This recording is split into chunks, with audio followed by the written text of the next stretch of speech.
It's been no secret that the Los Angeles Lakers have had struggles versus the Denver Nuggets of late.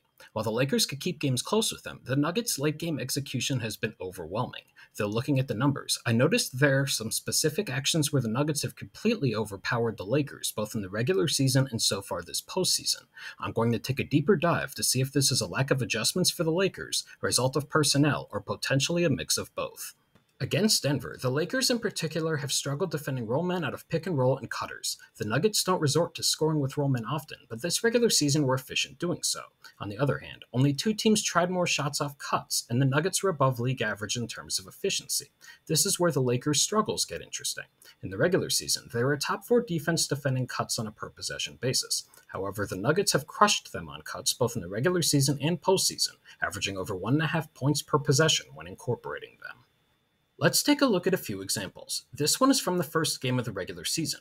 Nikola Jokic begins by faking a pass to a cutting Kentavious Caldwell-Pope, who then relocates and takes his defender out of the play. Jokic then operates the dribble handoff with Jamal Murray, and this is where trouble begins. Murray is very capable of creating off the dribble, so he understandably can attract 2 defenders off drives. Though given Jokic's shooting ability and touch in the paint, Anthony Davis can't fully commit to helping on Murray. This leads to LeBron James helping on Murray, and by the time that happens, the viewer can tell what happens next. Aaron Gordon sees this and cuts for a wide-open dunk where Davis wouldn't have enough time to rotate.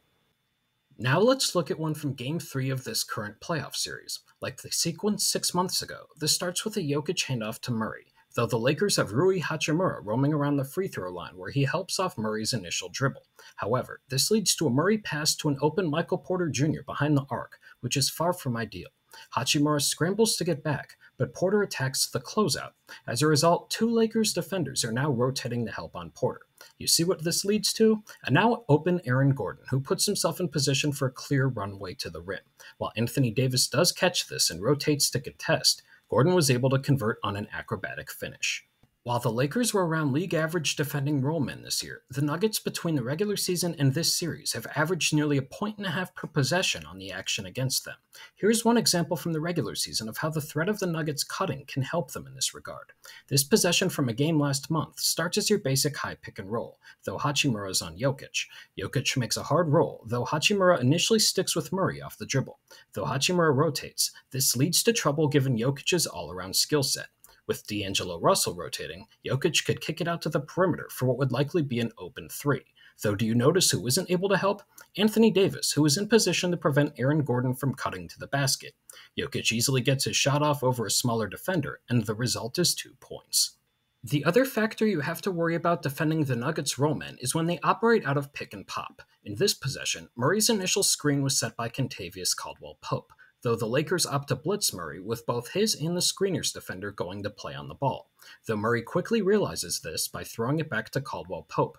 LeBron isn't in an ideal position to rotate, as at that point an extra pass would lead to a wide-open corner 3 from Michael Porter Jr.